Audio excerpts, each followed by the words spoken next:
She wasn't supposed to look at me that way, not with that quiet, knowing smile that said she already knew what I was thinking, and maybe she was thinking it too. I hadn't planned on staying long that evening. I was only dropping by to see an old friend, someone I hadn't caught up with in months. But the moment the door opened, the plan changed. She stood there instead of him, his mother. I'd met her before, in passing, the kind of polite acknowledgments you make when you're just another kid hanging around someone's house. But this time felt different. Maybe because I wasn't that kid anymore. Maybe because she wasn't just his mom anymore. She was her, a presence that instantly slowed the air around her. She wore a loose gray cardigan over a white blouse, sleeves pushed to her elbows, a few strands of hair falling softly against her cheek. The faint scent of coffee and jasmine drifted from her, warm and calm, like the house itself had learned to breathe through her. "Oh," she said, smiling as she recognized me. "It's been a while." Her voice had that tone people get when they've seen too much life, not tired but steady, the kind of voice that doesn't need to be raised to be heard. I mumbled something about looking for her son, and she stepped aside, gesturing for me to come in. The hallway light framed her silhouette for a brief second, and I caught myself thinking she moved with a kind of grace that most people never even notice they have. The house smelled like something baking, cinnamon maybe, or brown sugar. The afternoon light filtered through the curtains, painting faint gold shapes on the floor. She walked ahead of me, her hand brushing the edge of a chair as she passed, a small, natural motion that drew my eyes for reasons I couldn't explain. "He'll be back in a few minutes," she said, turning toward me. "You can wait if you want." I nodded. She smiled again, not the polite kind, but one with warmth that reached her eyes. For a few moments, I just stood there in the kitchen doorway, watching her move, the way she poured water into the kettle, the gentle rhythm of her hands as she worked. Every sound, the click of the stove, the soft rustle of fabric, seemed amplified. When she turned back, she caught me looking, not staring, just noticing. She didn't seem uncomfortable. If anything, she looked amused. "You've gotten quieter," she said softly, handing me a mug. "You used to talk more when you were younger." I laughed nervously. Maybe I ran out of things to say. Her lips curved slightly, and she tilted her head, studying me in a way that made me feel both seen and disarmed. I doubt that. Something in the way she said it stayed with me. The calm certainty, the quiet warmth. I didn't know it then, but that single exchange would echo for days after. Because that was the moment I realized some people don't just enter a room. They change the air inside it. And she had. Completely. I started stopping by more often after that day. At first, just to see my friend, or at least that's what I told myself. But deep down, I knew there was another reason. There was something about the calm in that house, the quiet rhythm of her presence, that drew me in. She always seemed to be doing something when I arrived, chopping vegetables, sorting through books, tending to plants on the kitchen windowsill. It wasn't that she tried to look perfect. It was that she didn't need to. There was grace in her ordinary moments, a kind of stillness that made everything else seem louder. Sometimes she'd offer me tea or coffee before calling her son. Other times, she'd simply start conversation, light, casual things that somehow felt meaningful. "You're studying architecture, right?" she asked one afternoon, stirring sugar into her tea. "You must have an eye for details then." I smiled. "Maybe that's why I notice how neatly your kitchen's organized." She laughed softly, a warm, genuine laugh that filled the space between us. "That's not architecture," she said. "That's just years of habit in an empty house most of the time." Her words lingered. An empty house. There was something about the way she said it. Not lonely, just honest. I found myself watching her hands as she spoke, the way her fingers moved when she gestured, how she brushed her hair back with a quick, graceful flick. Every movement felt deliberate without meaning to be. And every time she caught my gaze, I looked away too late. She noticed. Of course she did. But she never made it awkward. She just smiled faintly, like she understood more than I said. One day, I offered to help her with groceries. She didn't argue, just handed me the lighter bags and teased. "You sure you can handle these? They might weigh as much as your textbooks." When I set them on the counter, she leaned beside me, close enough that I could smell the faint trace of her perfume. something floral and understated. "Thank you," she said quietly, looking up at me. Her eyes met mine for a second longer than they should have, and that second felt suspended, a small, fragile pocket of silence neither of us wanted to break. I told myself I was imagining it, that she was just kind, the way older people often are when they see something familiar in you, youth, energy, or maybe a shadow of who they once were. But sometimes when she looked at me, there was something else there, a softness that wasn't polite, a pause that wasn't accidental. And when she laughed at something I said, lightly touching my arm as she passed, I felt it. That tiny, electric awareness that hides inside ordinary gestures. That's how it began. Not with grand words or stolen glances, but with small conversations that seemed to last a heartbeat too long. And it was in those moments, somewhere between the laughter and the silence, that I realized sometimes the most dangerous connections are the ones that never mean to happen. It was a late afternoon in early autumn when the rain began, the kind that starts with a slow whisper and then pours like it means to wash the world clean. I had come by to return a book her son had lent me, not expecting to stay long. But as I reached the porch, the sky split open, and within seconds, I was soaked through. She opened the door before I could even knock twice. "You're drenched," she said, half laughing, half concerned. "Come in before you catch a cold." Her tone carried that effortless mix of care and command, the kind that leaves you no room to argue. I stepped inside, dripping water onto the floor, trying to apologize while she disappeared into another room. When she came back, she handed me a towel and gestured toward the living room. "Sit, I'll make you some tea." I remember watching her from the couch, the soft movement of her silhouette against the dim kitchen light. Outside, rain blurred the world into gray shapes, and inside, everything felt strangely still. The steady rhythm of water against the windows seemed to match the quiet thud of my heartbeat. She returned with 2 mugs and sat across from me, the blanket draped over her lap. The scent of black tea and citrus filled the air. We talked about nothing, weather, work, small things that didn't really matter. Yet every word seemed to settle deeper than it should. At one point, thunder rolled softly in the distance, and she looked toward the window, her profile lit by the muted light. Something about that moment, the way her hair framed her face, the faint crease near her lips, felt almost cinematic. Then, without really thinking, I said, "It's strange how quiet the world feels when it rains." She turned back to me, eyes thoughtful. "Maybe it's not the world that's quiet," she said. "Maybe it's us who finally listen." The room fell into silence again, but this time it wasn't empty. It was alive, full of everything unspoken. Her hand rested near mine on the blanket, close enough that I could feel the warmth radiating from her skin. It wasn't a touch, not yet, but it was enough to make me aware of every breath. She glanced at me once, briefly, a glance that lasted no longer than a heartbeat, but it felt endless. The kind of look that holds a question neither person is brave enough to ask. I wanted to say something, anything, but words felt clumsy.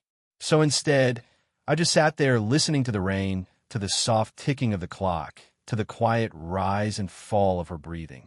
It was in that silence that I understood something new about her, about us. That sometimes connection doesn't need permission or intention. It just happens, quietly. And when the rain finally stopped, I almost wished it hadn't. Because once the world started moving again, I knew something inside me already had. It had been weeks since that rainy afternoon, but the memory of it still lingered in the quiet corners of my mind, like a half-finished song that refused to fade. I told myself I was imagining the shift between us, that it was nothing, that I was reading too much into small things. But then she'd smile a certain way, or let her voice drop a little softer when we spoke, and all that logic melted into something harder to ignore. That evening, I'd stopped by again. My friend had stepped out for an errand, but she invited me in while I waited. The light was low, the kind that turns everything gold before the sun disappears completely. She was standing on a small stool in the living room, trying to fix a crooked shelf. "Can you hold this for me?" she asked, laughing as the screwdriver slipped from her fingers. I moved to help, steadying the shelf while she leaned closer, her shoulder brushing against mine. It wasn't intentional, or maybe it was. Her perfume, faint and familiar, drifted between us, and I caught the warmth of her breath as she exhaled. "Thanks," she murmured, tightening the last screw. Her voice was quiet, but something about it made my pulse stumble. When we stepped back to look at our work, the shelf stood straight and perfect. She smiled, pleased, then turned toward me with that look, the one that seemed to see through whatever careful mask I tried to wear. "You did well," she said, still standing close enough for me to see the fine lines near her eyes. "You've always been good with your hands." Her tone wasn't teasing exactly. It was softer, heavier. I felt heat rise to my face, and for a second, neither of us said anything. The silence felt delicate, dangerous. Then she tilted her head, studying me the way she sometimes did when she wanted to test a thought. Her lips curved, not into a full smile, but something more knowing. "If you knew what you were thinking right now," she said quietly, her eyes flicking to mine. Time stopped. The words hung in the air between us, light and sharp all at once. She didn't sound accusing or playful. Her tone carried a strange tenderness, a whisper of truth wrapped in restraint, as if she wasn't just teasing me, but confessing something herself. My throat tightened. And what if I'm not thinking anything wrong? I managed. She smiled faintly, her gaze unwavering. "Then I suppose we'll never have to find out." For a moment, I thought she might step closer. Instead, she reached past me to dust off her hands, her fingers brushing my sleeve. Just a small, casual touch, but my whole body felt it. The air shifted again, heavier, more charged, and I understood that we'd crossed an invisible line. Not in action, but in meaning. When my friend came home a few minutes later, we both acted as if nothing had happened. But as I left that evening, I could still hear her voice echoing in my head, soft, amused, and far too knowing. "If he knew what you were thinking." The truth was, I wasn't sure even I knew anymore. For a while after that evening, I stayed away. I told myself it was the right thing to do, to let things cool down, to put space between impulse and reason. But the truth was, space didn't cool anything. It only made everything sharper. At first, the distance felt like control. I focused on work, kept myself busy, told my friend I was swamped with deadlines. But every time I passed their street, I caught myself glancing toward that familiar gate, half expecting to see her standing there. I didn't, of course, but that didn't stop me from imagining it. There were moments when I'd be out somewhere, a coffee shop, the library, and I'd hear someone laugh the way she did, low and unhurried, and my chest would tighten before I even realized why. I try to reason with myself. It's just a phase, just fascination. But fascination doesn't follow you into dreams. It doesn't make you notice the quiet spaces in your day that used to feel normal but now feel empty. Once, I ran into her at the grocery store by accident. She was in the produce aisle, choosing lemons, her hair loosely tied back. When she saw me, her expression softened, surprise first, then something warmer. "Well," she said with that gentle smile, "I was starting to think you'd forgotten us." I tried to laugh. "Just been busy." "Of course," she replied, though her eyes said she didn't quite believe it. Then, after a pause, she added, "You look tired." "I guess I haven't been sleeping well," I admitted. Her smile faded slightly, replaced by that calm, perceptive silence she carried so easily. "Some things don't quiet down just because we ignore them," she said. "You'll learn that someday." Before I could respond, someone called her name from another aisle, and just like that, she was gone again. But the words stayed, circling in my mind, echoing late at night when I lay awake replaying every moment we'd shared. I realized how much I missed the small things, the sound of her voice when she said my name, the way her hands always found something to do when she was thinking, the soft way she laughed at her own thoughts before speaking them aloud. It wasn't just attraction anymore. It was something gentler, deeper, and harder to name. The space I'd created wasn't distance. It was longing disguised as discipline. Every day, apart from her, only drew the line clearer, but it also made it harder to live on my side of it. Sometimes, I thought about calling her. Other times, I imagined what she might be doing, reading by the window, watering her plants, maybe even thinking of me. But I never reached out, because some part of me knew if I heard her voice again, the silence I'd built would collapse completely. And maybe I wasn't ready for what would happen after that. It had been nearly 2 months since that last encounter in the grocery store. I told myself I was done, that the silence was the mature choice, that I'd moved on. But maturity has a strange way of feeling like emptiness when the heart refuses to agree. Then, one late evening, my friend called and asked if I could drop off some documents he'd left at home before leaving for a trip. I hesitated but agreed. The drive there felt longer than usual, every streetlight pulling memories to the surface. When I reached the house, the windows were lit softly.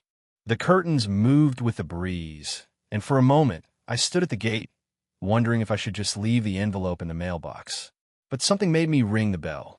She opened the door. For a heartbeat, neither of us spoke. She looked surprised, not in an unwelcome way, just startled by the sudden reappearance of something she'd stopped expecting. I came to drop this off," I said, holding out the envelope like a shield. Her expression softened. "You could have just called. I thought you might be asleep." Her lips curved faintly. "I don't sleep early anymore." She stepped aside. "Come in for a minute." It should have been a simple invitation, polite, casual, but the air between us carried too much history to pretend. I followed her in. The house was quiet except for the faint hum of the refrigerator and the crickets outside. She was wearing a long cardigan over a pale dress, her hair loose, her expression calm but unreadable. "Tea?" she asked. I shook my head. "No, I won't stay long." She nodded slowly, as if understanding what I wasn't saying. Then she walked to the back door and opened it. "The garden's beautiful tonight," she murmured. "I've been spending more time out here lately." I followed her outside. The air was cool, carrying the scent of wet grass and night-blooming jasmine. Lanterns glowed faintly along the path, and for a moment, everything felt suspended, like the world had paused just for us. She turned toward me, and I handed her the envelope. Our fingers brushed, lightly at first, but she didn't pull away. Her touch lingered, deliberate now. It was such a small thing, skin against skin, but it felt like the culmination of every look, every silence, every restrained heartbeat that had built up between us. Her eyes met mine, steady and unguarded. No teasing this time, no veiled words. Just quiet understanding. We didn't move closer. We didn't speak. But something passed between us, wordless, gentle, undeniable. After a moment, she exhaled softly, her thumb brushing the back of my hand before she let go. "You should get going," she said, her voice barely above a whisper. "I know," I replied, but I didn't move right away. We stood there, caught in the kind of silence that doesn't ask for more, because it already means everything. And as I finally turned to leave, I knew that whatever existed between us didn't need a name or a future. It simply was. Unspoken. Unmistakable. Enough. I didn't go back for a while after that night in the garden. It wasn't out of guilt, not really. It was because something inside me had already settled, like a tide that had finally learned where to rest. We'd reached a place that words couldn't improve and time couldn't undo. But life has a quiet way of circling back when you least expect it. It was late afternoon when I saw her again, a few weeks later. I had been walking through the park near my apartment, lost in thought, when I noticed her sitting alone on a bench beneath a tree. She was reading, her hair caught in the light breeze, a shawl loosely draped over her shoulders. For a moment, I hesitated. I almost kept walking, but she looked up, as if she had felt me there before I'd even spoken. That small, knowing smile returned, softer now, almost nostalgic. "You disappear well," she said as I approached. I smiled faintly. "You taught me that." We laughed quietly, the kind of laughter that belongs to people who've already said everything that matters. "You sat beside her." The park was calm. Children's laughter in the distance, the faint rustle of leaves, the golden warmth of an ending day. She closed her book and looked ahead, her hands resting gently in her lap. "I've thought about that night," she said after a long pause. "About what wasn't said." I nodded. "Me too."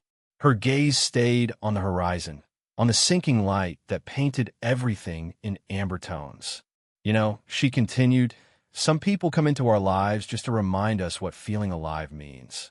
It doesn't always have to become anything more than that. I didn't answer right away. There was truth in her words and a quiet ache too. I think I understand, I finally said. What we had, it wasn't wrong. It was just real, she finished softly. And real doesn't always need to last. For a moment, the silence between us felt like a shared breath, calm, unbroken. She reached up then, brushing her fingers lightly against my cheek. It was such a gentle touch, barely there, but it carried every unspoken emotion we'd both been holding. You'll find someone your heart can grow beside, she said, her voice trembling slightly. And when you do, don't hesitate. Don't overthink it like we did. I swallowed hard, memorizing her face in that golden light, the calmness in her eyes, the strength behind the softness. When I finally stood, she did too. We didn't hug. We didn't need to. She simply rested her hand briefly against my chest, right over my heart, and whispered, "You'll be fine." As I walked away, I didn't look back. I didn't have to. Some goodbyes don't need to be witnessed. They're already written in the silence between two people who understand. And though we'd let go, I never once felt that I'd lost her. Because what she left me with wasn't absence, it was clarity. That kind of love doesn't vanish. It stays quietly, not to be held, but to remind you that it existed. And that's enough.